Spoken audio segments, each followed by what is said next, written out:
Doug, are you ready to do this? I'm ready. Thank you for having me. This is great.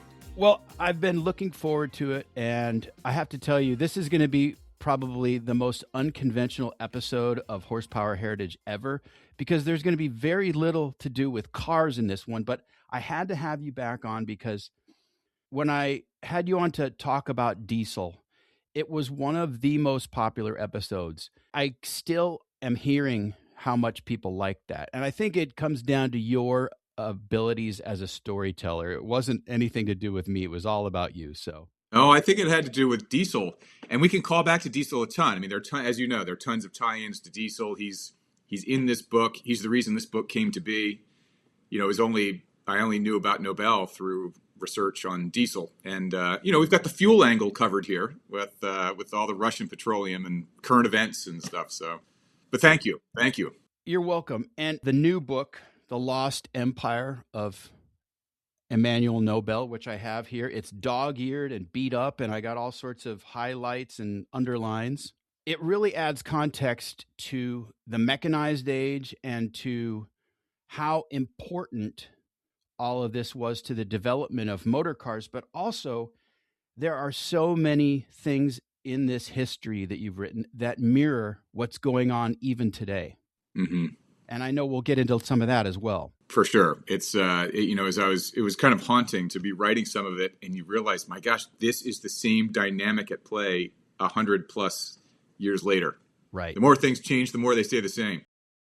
And like any Russian story, it's pretty vast, right? I mean, not just in terms of the events, but also the landscape. I'm feeling the desolation when I read this book and the wide open spaces and how enormous the Russian Empire was. I think, Doug, we should probably kind of begin sort of in the middle of your story with the death of Ludwig Nobel. Who was he? And by the way, I should say he died in 1888, and he was only 56 years old, but by that time he had amassed a petroleum empire of his own. Right. Ludwig, one of three brothers, famous brothers, as it turns out. His older brother, Robert, was this sort of adventurer, irascible, not the easiest to get along with, but a talented man in his own right. Ludwig is the middle brother, who's a genius engineer and entrepreneur.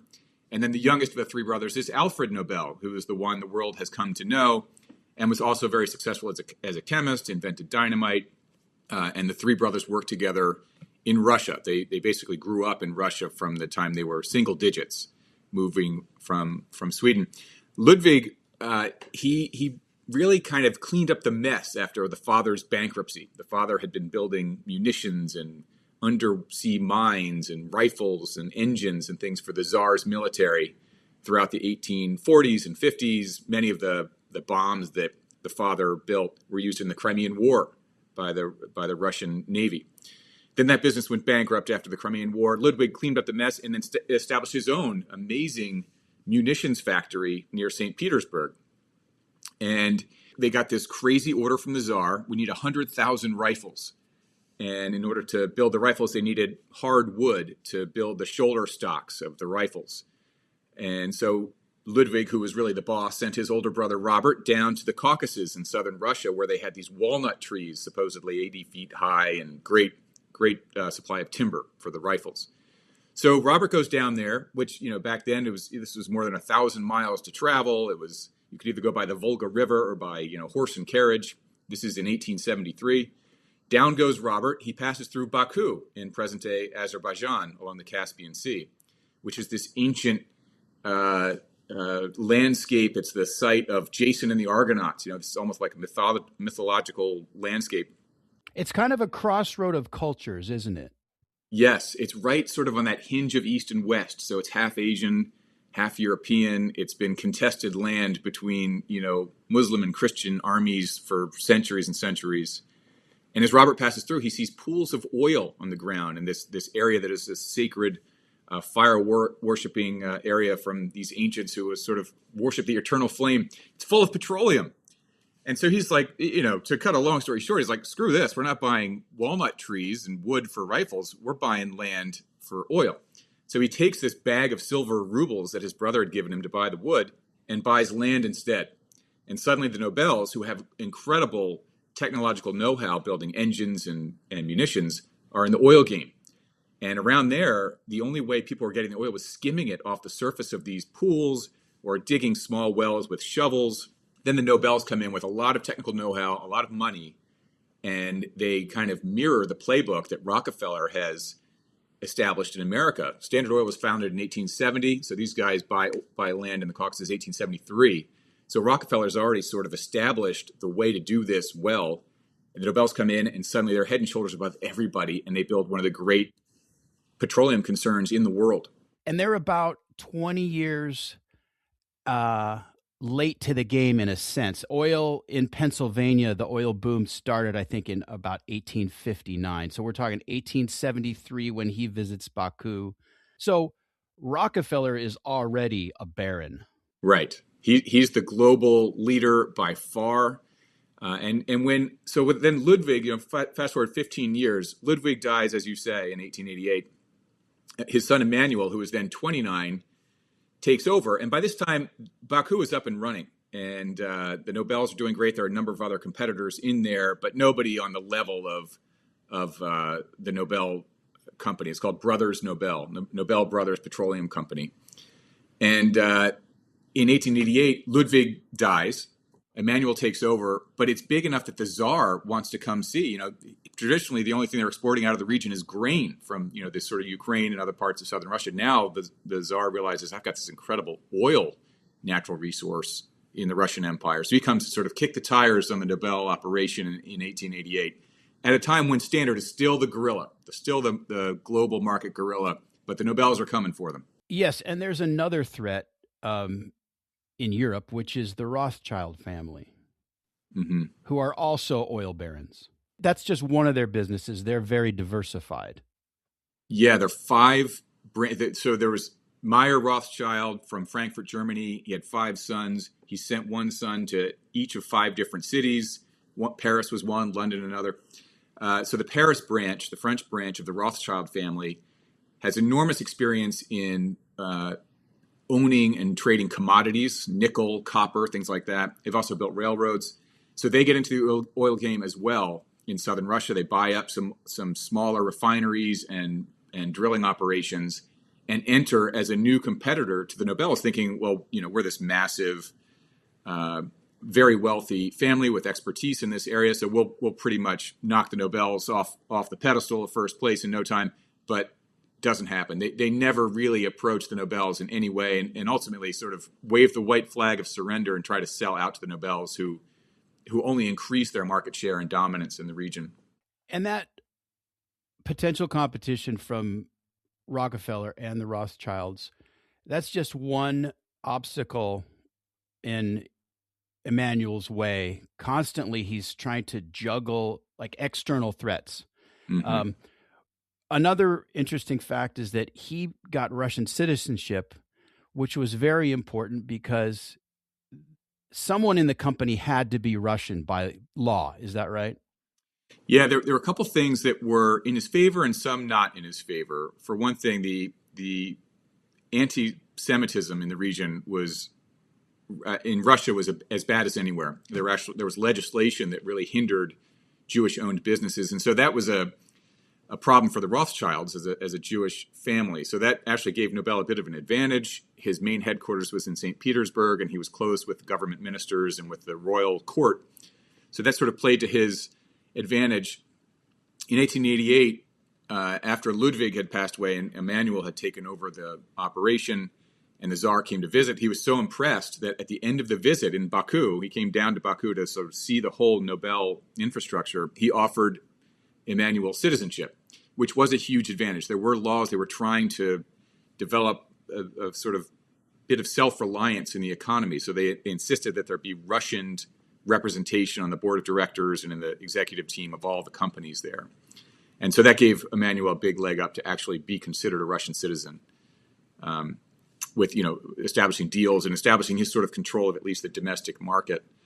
And that helped them sort of then have the strength to enter foreign markets. Ludwig had invented the world's first ever oil tanker. As an engineer by trade, he did what others thought could not be done. He sort of had the cisterns holding oil in the hull of the ship, and designed a ship that could survive the waves, not only of going up the river systems of the Volga, but out on ocean, open ocean voyages to transport oil around the world, which was something that really shocked Rockefeller. All of a sudden, the Nobels are transporting oil around Europe and Asia, and he's like, my gosh, who are these Nobels? And by 1900, so, Emanuel's in the top job, leading the company for 12 years. By 1900, Nobel Brothers is actually putting more oil on the market than Standard Oil. They got bigger than even Standard Oil by 1900. Incredible. There's a little anecdote you tell about when Emanuel's father, Ludwig, dies in 1888, and the press got the story wrong. They mistakenly listed Alfred Nobel, his brother, as having passed away, and that led to really what we know Alfred Nobel and the name Nobel by today, which is can you tell that story? Yes, this is an amazing story. Ludwig Nobel passes away in 1888, and he's a huge name at the time. I mean, for reasons we can get into later, the Nobel name has been erased from history, just really sucked out of the history books by events in Russia later that we can talk about. But at the time, Ludwig Nobel was a globally big name, and so was Alfred.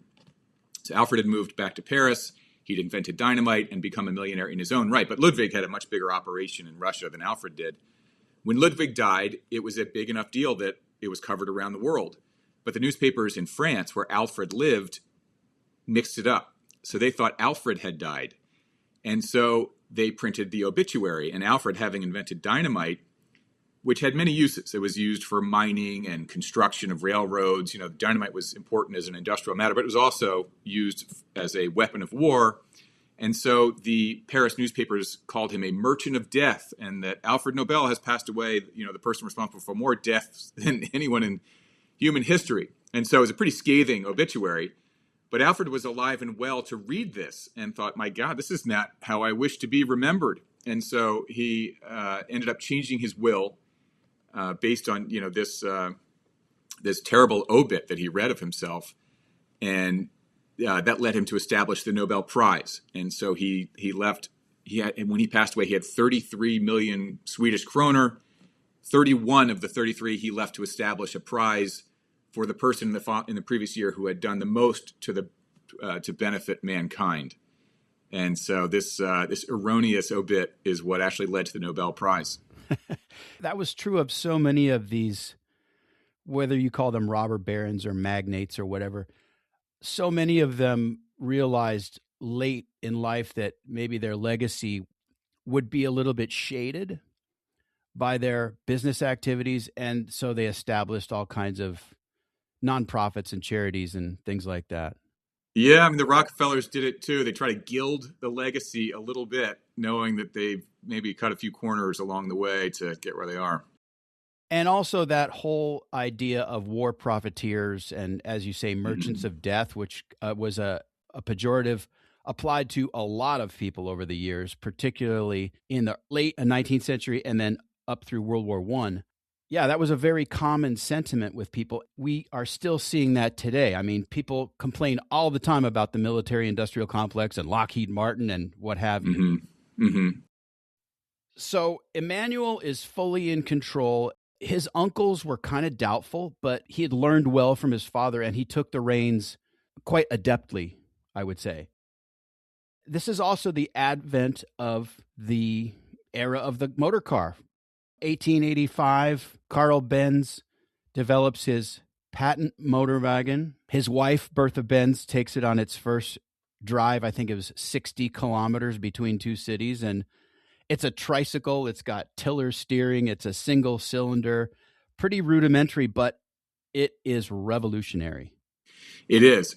And it changes the nature of demand for petroleum. When Standard Oil first incorporated in 1870, Nobel Brothers in 1873, the use of petroleum was for illumination, which was very important. It extended the workday. Centuries before, when the sun went down, you stopped working.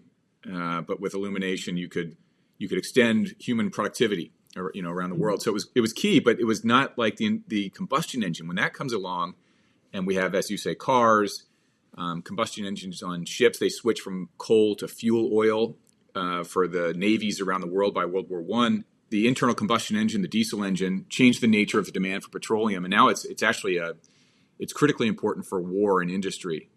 And by 1915, we're actually selling more gasoline for engines than we are kerosene for illumination. It kind of crosses over right in that early war period. I don't know if you came across this in researching the book, but gasoline was originally considered a waste product from the distillation of other petroleum products. Yeah, awfully convenient for these petroleum companies to suddenly, to actually be making something that all of a sudden goes from waste to incredibly valuable. And gasoline was not like it is today. It was actually a pretty poor motor fuel for a long time. Most engines were very low compression. And part of the reason for that was the poor nature of gasoline. By the way, the patent Motorwagen, the fuel that they used in that thing originally was something called Legroin, also known as naphtha or heavy naphtha. And it was sold in pharmacies as a cleanser, as a solvent, not as a fuel. But wow, it worked out for Bertha Benz on her drive. So, yeah, kind of an interesting side note. The United States and Russia are the dominant producers at this time of petroleum products.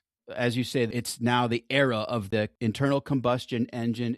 The steam engine has had its day. Nobel sees the diesel engine as the way of the future. Like you say, they developed the first tankers, and he rapidly moves to dieselize all of his ships. It's remarkable. So Emanuel Nobel and Rudolf Diesel were friends and colleagues. Emanuel Nobel took the exclusive license to manufacture and market the diesel engine in all Russia and did more with the diesel technology than any place else outside Germany. By 1910, Russia was the most dieselized country in the world outside of Germany, and his machine factory up in Saint Petersburg did a number of advances, particularly with the marine diesels. They built diesels for the Russian Navy for submarines and surface ships of war. And he also used inland diesel, stationary factory diesels for pumping oil and powering tram stations and things like that. So the Nobel expertise in the machine factory in St. Petersburg was remarkable. And Rudolf Diesel often remarked on how far they had advanced the technology in Russia under the Nobels. And there's this great photo, actually, of Rudolf Diesel visiting St. Petersburg and Emanuel Nobel. He spoke in St. Petersburg at Emanuel's invitation to a whole, sort of the Russian technology conference. And there's a great photo of those two side by side at a conference in 1910. So just a few years before Diesel disappeared in the North Sea, visiting his friend Emanuel Nobel. And, of course, that was the seed of this book, right? In researching the mysterious case of Rudolf Diesel, you realized there was a big story yet to be told about the Nobels. Absolutely. So, I came into the Nobel story via the Diesel license, and then I thought, wow, this guy did amazing stuff. He achieved more with the Diesel license than almost anyone else, far more than Bush did in America, far more than any other licensee around the world. Nobel was really the number one licensee in the world for diesel. Well, that's remarkable. And then I looked more at him, and I realized that was only one of his businesses. He had probably the two most important businesses in all of the Russian Empire. He was building bombs and guns and diesel engines in the north in St. Petersburg, and he had the world's largest oil concern in the south of Russia. By 1900, as I mentioned, he was already bigger than Standard Oil. So when Emanuel takes over at the age of 29 in 1888, he's running two of the empire's most important businesses. Two. It was such a massive thing to oversee, which is, as you were suggesting earlier, Alfred Nobel and the other brother, Robert, kind of like, I don't know if Emanuel is like, this might be too big for any one person to take on. We've got two of our biggest companies in the empire, and this one 29-year-old guy is going to come in here and run them both. Seems a little nuts. But he succeeded enormously with doing that. The diesel technology was great. The oil concern became the largest in the world. There was a letter that Ludwig wrote to the brother, Robert, saying, this was in the early mid 80s as things were getting together. They had all the infrastructure in place. They had the storage silos and the wells and the refining capability and the ships and the trains to deliver the oil. He said, everything's in place. The only thing that can take us out now is some change in the political winds in which, all private industry blows up. And he's like, if it's just down to business and technology, no one can touch us. The only thing that can touch us is like if the Russian Empire suddenly explodes. Right. And I'm glad you made it there, because we have to talk about sort of the geopolitical landscape. At the time, Europe is largely still monarchies, right? Royal houses. There are no social democracies or really constitutional republics of any significance at that point. A constitutional republic seems like a totally alien concept. That's over in North America. Yeah. I mean, France is kind of there, but you're right. Everyone else is a monarchy, or at least a constitutional monarchy. Britain has a king and a parliament and a prime minister. But there were three nations in Europe that had no form of parliament whatsoever. They were truly autocratic. It was the Ottoman Empire, the Russian Empire, and I think Montenegro was the third. And so there was some dissent within the empire, like, hey, we need some representation here. We're ruling like an evil Asian empire from centuries past. And even more than that, really, the Tsar was viewed as almost a demigod. He was more than a man. He was God's anointed leader on earth. So there was almost sort of a demigod status around him beyond just being an autocrat. Much like in Japan, right. He's a deity of sorts. Yeah. Mm-hmm. And the Tsar is Nicholas II. Correct. His father was assassinated. Let's see. Well, there were many assassinations. However, Nicholas II's father was Alexander III, who died of kidney failure at the young age of 53. That's right. It's hard to keep it all straight. Yeah, but everyone else was basically assassinated. Right. And Nicholas doesn't seem really up to the task. He's sort of taciturn and almost detached from events, almost just like kind of a spectator to all the things that are happening in Russia. There's a great deal of unrest. And there are a couple of now very infamous names that are coming to the fore. One is Vladimir Lenin. The other is Joseph Stalin. And these are the guys that, the Nobel brothers really need to worry about. It's fascinating. So the real sort of antagonist to Emanuel in the book is Joseph Stalin, who grew up in Georgia. He's down there in southern Russia, right by the Nobel and Rothschild oil fields. Hard scrabble childhood. He's growing up in street gangs in the streets of Tiflis. And amazingly, his mother wants him to go into the priesthood. So he's in a seminary studying to be a priest as a young kid. But he is sort of, in the beginning, I would characterize it more as sort of a rebellious schoolboy. He's Georgian. Georgia had been annexed by the Russian Empire. Russia is really trying to Russianize Georgia. He's outraged by having to speak Russian in the schools and not speak his native Georgian. And so he has many nicknames over the years. One is this fictional character in a novel named Koba, K-O-B-A, who's sort of a hero of Georgian independence in this novel that he reads. And so he wants everyone to call him Koba, and he calls himself Koba. He ends up obviously abandoning the priesthood. He comes in contact with the Marxist ideas of social democracy that they're sort of fomenting in Georgia at that time. He eventually, by late teens, early 20s, aligns behind Vladimir Lenin and the Bolshevik, what is not yet called the Bolshevik Party, but the Social Democratic Party. And he continues to operate as sort of a street thug gang member. In order to raise money for Lenin, he's committing bank heists and stealing, rubles out of covered wagons headed for the bank. He's doing protection schemes and racketeering. He's a criminal in southern Russia. He also does work for a time in the oil fields of Rothschild and Nobel. So these are the capitalists that he's got in his sights more than anyone. There's the Tsar is number one, but Emanuel Nobel is number two. This is the guy he'd like to take down. He's worked in the oil fields. He's agitated for strikes of the oil workers against Rothschild and Nobel. There are diaries that have come to light since the fall of the USSR in which Stalin says, we're going to take out the Tsar and Emanuel Nobel. So it's sort of this counterpoint thing happening in southern Russia between Stalin and Nobel for the future of Russia and its most valuable resource. Yeah, and he's all about seizing the means of production. And he's very busy printing Marxist pamphlets to agitate anyone who will read them or can read them aloud to those who are illiterate. He also commits arson, right, at one of the oil fields. Yep. He commits all sorts of sabotage to the oil fields. And the one thing that he got that was very useful for him out of the seminary school was he became a pretty good writer, and he learned to speak and write Russian, which he needed to do. If you want to run the Russian Empire, you gotta speak Russian.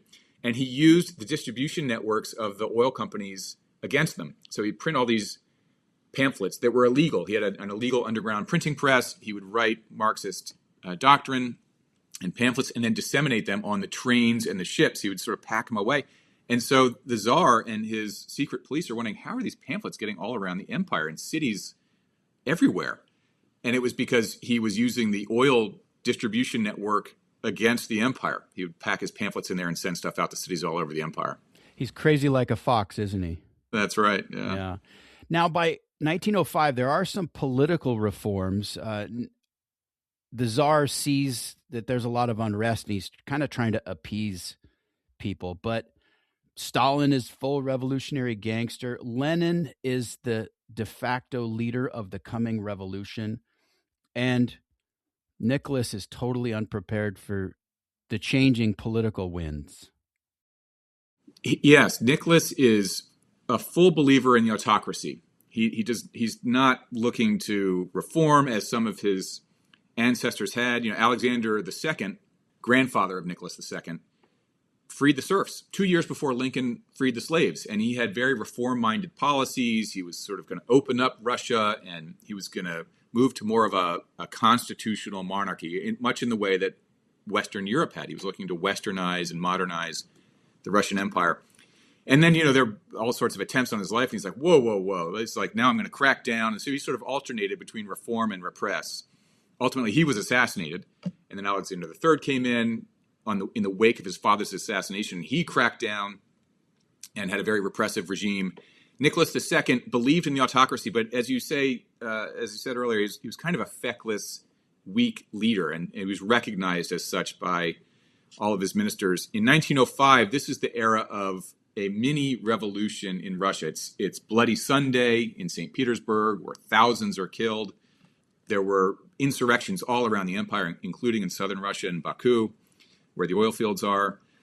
And as a result of that, Nicholas had to give some ground. So this was the creation of the Duma, or the first parliamentary system in Russia. And it was a bit of a sham. It was still, Nicholas sort of gave it up to do this, like, yeah, we'll have it. But it was really just sort of in name. It wasn't really affecting policy or direction of the empire in any real way, but it was enough to calm things back down. Lenin had been in exile at the time of the 1905 revolution. By the way, there was a lot of damage in the oil fields and the refineries of Baku, less so to Nobel, because he was known to be a much more enlightened employer.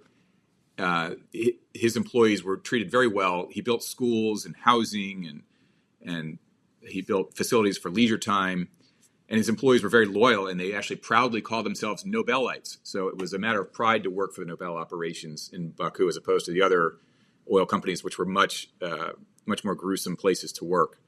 And so when there was damage to the infrastructure in Baku in 1905, Nobel kind of got off easy because his workers protected him and didn't damage it. Everyone else, the Rothschilds, took a beating. Yeah, you draw a really good contrast between the Nobel operation and their employees' working conditions and living conditions versus other people in the region who are just living in squalor, working terribly long hours. And by the way, no matter where you work in the oil region of Baku, it is an incredibly dangerous job. I mean, people are killed every day on the job. It's like, so I don't know if you've seen the show Landman with Billy Bob Thornton, but people die even in that show. I'm not spoiling anything with the show, which is terrific. but it's 100 times more dangerous. People were lowered in on a rope into the well. 9 times out of 10, you're not coming back out. But people were doing that sort of thing. Plus, there was a lot of theft and murder. A ton of murders happened there where they just kill someone and throw them down a well. It's never find them again. So that sort of thing. There was a whole murder for hire scheme where it was like only a couple of rubles to take someone out. And maybe if it was someone more significant, a doctor, lawyer, or a politician, it might be more like 8 rubles. I mean, which converts to, like $100 in present day value. So it was a dangerous place to be. And by the early 20th century, petroleum is now a matter of national security. It's that important. We're coming to the eve of World War I. A little car content here, Doug. Okay, this is interesting. I don't know if you know this one. On June 28th, 1914, Archduke Franz Ferdinand is assassinated while riding in a Graf and Stift touring car. This is an Austrian luxury car. An assassin approaches them, fires shots, kills Franz Ferdinand and his wife, and that is the opening shot of the First World War. Yeah, amazing stuff. I did not know the make of the car. I'd never heard that before. The car still exists. It's in a museum in Europe. Yes, and cars and trains and ships are critical at this point for war. And petroleum, of course, is critical. And it was still sort of Russia and America. In 1914, it was Russia and America. Mexico didn't really come online until about 1910. And so by 1914, it was sort of barely coming in. So they're evolving into a player, but we're not yet that big.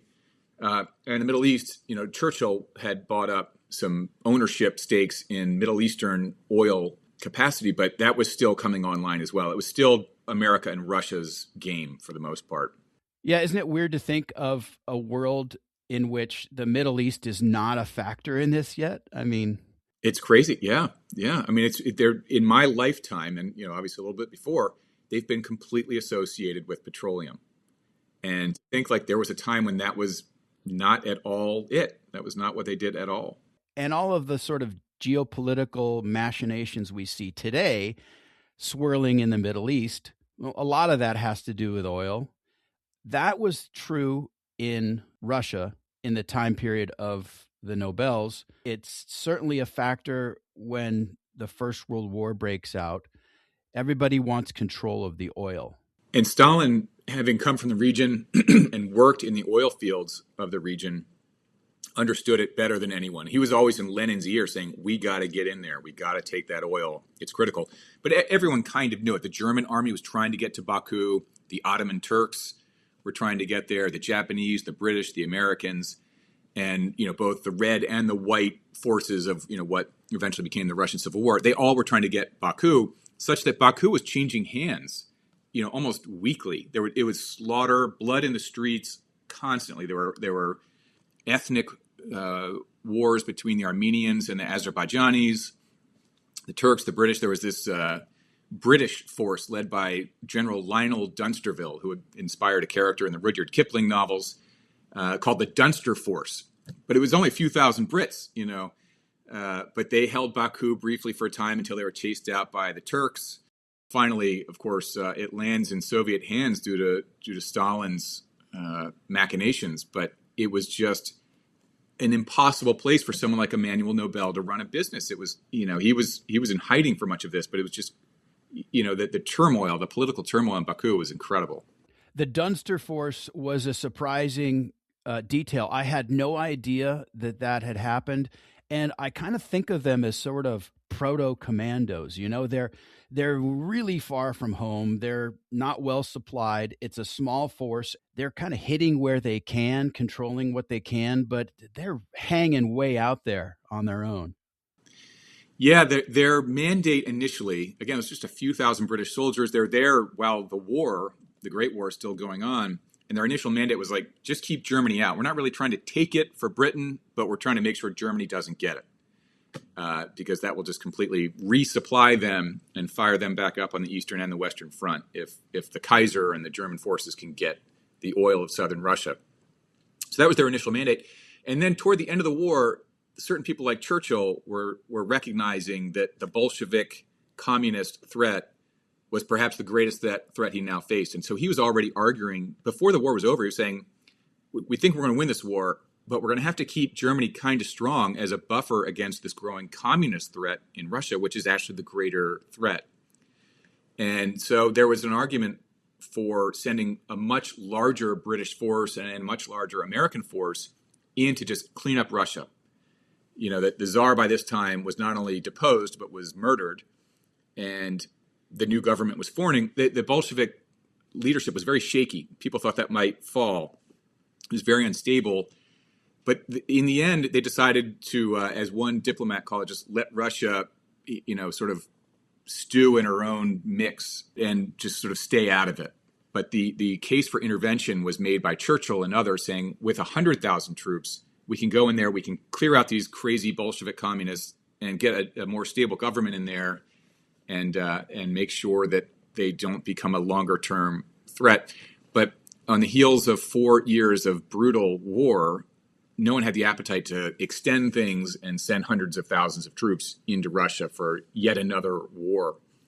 And so the communists managed to sort of thread this crazy needle where they were the most unlikely group to take control of Russia, but they did. And of course, as much as Churchill warned us about it, it all came to pass. I haven't read enough Churchill, but I wonder if he ever expressed regret that they didn't go in and put down the Bolsheviks. You have an interesting quote in the book from Lenin. There are decades when nothing happens, and then there are weeks where decades happen. Mm-hmm. And I think that really exemplifies what we're talking about here. The Great War, and then the Bolshevik rise to influence and power, and the decision to assassinate the Russian royal family, which he seems to almost make on the spur of the moment. Yes, he had sort of a backup plan. He had the Tsar in prison in Ekaterinburg on the eastern side of the Ural Mountains, sort of like early Siberia, not crazy out there Siberia, but Siberia, under house arrest and Bolshevik guards. And his idea was to gather all living Romanovs, and not just Nicholas and Alexandra and their children, but the uncles and the aunts and essentially the entire royal court, and then put them on trial for treason against the Russian people. And it would, of course, be a rigged situation. They were going to be guilty, but it would be a sort of a rallying thing that Lenin would do and a nice bit of theater. The problem was that the Czech Legion, who opposed the Reds, who opposed the Bolsheviks, were coming in from the east. They'd been out more in the very eastern part of the empire in Vladivostok, but they were coming along the Trans-Siberian Railway and getting pretty close to Ekaterinburg.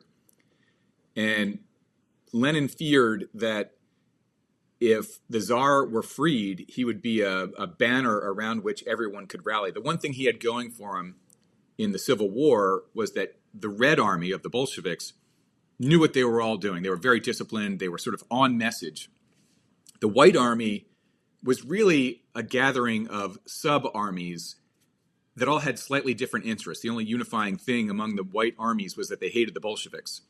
But some wanted to restore the Tsar, some wanted a parliament, some wanted something else, some wanted independence of this other part of the country. So they were sort of fighting the Bolsheviks, but they weren't really unified in any other way. And Lenin feared that if Nicholas II actually reemerged, that people actually could really unify around him, and that would pose a much bigger threat for him. So as the Czech Legion was approaching Ekaterinburg, where Nicholas was under arrest, he sent the word, like, take him out. Take him out. And so these drunk guards gathered Nicholas and Alexander and the kids at 2 a.m. from their beds, took them down to the basement and shot them and stabbed them with the bayonets of their rifles, and then threw them in a pit and burned them with gasoline and then buried them. Nicholas and his family weren't necessarily in fear for their lives. But again, it's like this sense that he is just watching events unfold with absolutely no control, no initiative to sort of steer what happens. Yeah, when the bread riots first start in 1917, this is the February 1917 revolution, starts with bread riots in the capital. Nicholas has made the mistake of going off to the front lines and trying to sort of lead the army in the Great War against Germany. Then he hears of these riots, and his throne is now in jeopardy, so he returns to the capital in a big rush, only to find, like, the generals are saying, there's just no support for you at this point. Rasputin, who's such a fascinating character, has been involved in this sort of undermining Nicholas and Alexander's credibility. Rasputin, this crazy monk from Siberia, who was thought to be sort of influencing the Tsar to the point where he was really an ineffectual ruler, even more so. Yeah, he's a and so he sort returns.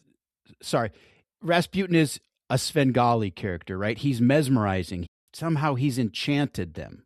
Yes, and the thing that got him in the door was, Russia has a lot of mysticism and superstition, and very, very superstitious. And so Rasputin comes in as this sort of godlike monk who claims he can heal their son, who has blanking on the blood hemophilia. He is a hemophiliac. Thank you. The Tsarevich, the only male child of the Tsar, is Alexei, who has hemophilia. And so, which means that, the tiniest cut and you can bleed out and die, or you bump yourself and the bruise won't stop the internal bleeding, so it swells. It's very painful, and generally people don't live past 13 or 14 years old. But Rasputin claims he can heal the boy, and through luck or who knows what, when he visits the palace, the boy is very sick from a bruise and lying in bed in pain. And Rasputin goes in and says the boy's going to be fine. And the next morning he is. And so the Tsarina is convinced that Rasputin is this mystical healer. And so he becomes very important to the Tsar and Tsarina because he seems to have this ability to heal the child. But when the Tsar comes back to the capital to address these riots, he doesn't take a very proactive role. He just sort of accepts, and the generals say, you kind of lost support. He could have gone out and spoken to the people and taken a much more aggressive approach and proactive approach to save the monarchy.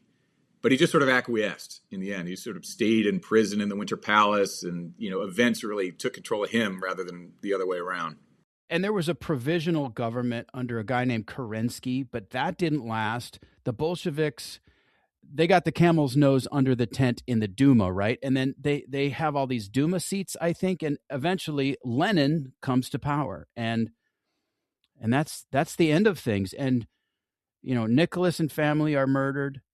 The empire is no more. And critically to your story, Emanuel Nobel is at a crossroads. He knows that the Bolsheviks are going to seize the means of production. He's kind of fluttering in the wind. Yes, he has gone in hiding in this resort town in southern Russia that's kind of behind a buffer of white army. So he's safe there for now. But the Bolsheviks are succeeding in winning the Russian Civil War. So the white armies are getting weaker and weaker. And they have, the Bolsheviks are nominally in charge.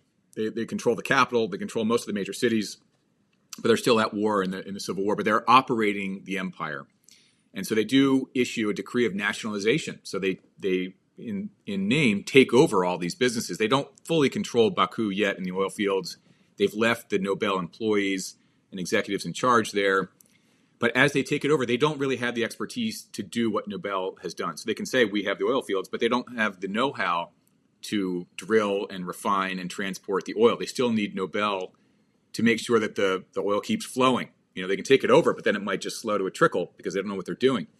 So they issue a summons from Moscow. They've changed the capital from Saint Petersburg to Moscow because they're sort of running from the German army. And they know where Nobel is in hiding, so by courier, they send a note to, quote-unquote, Citizen Nobel and ask him to come to Moscow to discuss getting his help with maintaining the Russian oil industry, at its peak, because it's already starting to wane a bit. And he, of course, says, "There's no way I'm going there. Like, I know these guys want to kill me. I'll be in prison and they'll get my help, but it's not going to land anywhere good for me." So he has to make this decision. Again, people are still wondering if these Bolsheviks could possibly survive. They have no experience running a nation or a government.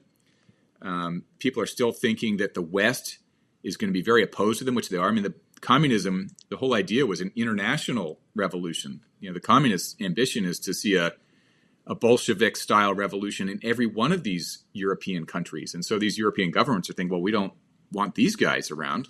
Worldwide domination, right? They want a global communist takeover. That's stated. I mean, that's was no secret. And so many thought the Bolsheviks couldn't possibly survive, like the West wouldn't permit it. And so Nobel was still hanging on for the hopes that the British, someone will come in and settle things down, and he'll be able to return to Baku and Saint Petersburg, and life will go back to normal. But the Bolsheviks keep gaining strength, in large part because the West, the Allied powers, didn't want to drive the Bolsheviks into the arms of Germany. An alliance between the Bolsheviks and Germany would be the worst possible outcome. So they were kind of playing nice, and Lenin was able to play Germany and the Allies off against each other because he was, in name, the custodian of all these natural resources that everybody wanted. So everyone's afraid of Lenin creating an alliance with the other.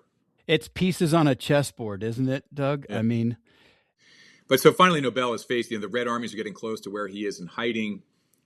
And he finally says, it's time to run. And again, his employees, who were so loyal to him over the years, help him escape with disguises and covered wagons. They map out a route to escape from Russia and get across the border. And he has this harrowing escape where he's briefly arrested at one point. It's just a crazy story of how he gets out of Russia and ultimately back to the nation of his forefathers, back to Sweden. What was your research process for this? Did you travel? Did you go to Russia? Did you go to Sweden? I did. I was in Stockholm, Sweden. This is kind of a funny thing. This happens a number of times with my family trips, that I end up wrestling my wife and sometimes the kids as well into some little side venture where I'm, exploring things. But there's an incredible archive in Stockholm, the Center for Business History Stockholm, that has so much stuff that they've gotten from Azerbaijan and Baku, incredible photographs, letters, documents of the Nobel family. Even still, though, I was amazed at how little the Emanuel Nobel story is known, even in Sweden. There are all sorts of Nobel museums and offices and things, but it's all really geared around Alfred. And most people don't even know the name Emanuel, which is all because of Stalin. It's that whole George Orwell book, 1984, there are passages in there inspired by what Stalin did in the 20s and 30s and 40s to erase, the names of streets were changed, the plaques were pulled down, the statues were torn down. The history was changed. And in the case of Emanuel Nobel, the Nobel Brothers Petroleum Company became the Russian Oil Company. The Ludwig Nobel Manufacturing Company became Rudolf Diesel. And this happened not just with Nobels, with everything. The Ericsson Telephone and Telegraph became Red Dawn. So they just renamed everything. They erased Emanuel. They turned him into a political unperson. So we don't really know about him. And even in Sweden, to some extent, that's still the case. And yet he ran the two biggest, enterprises in all of the Russian Empire. It's amazing.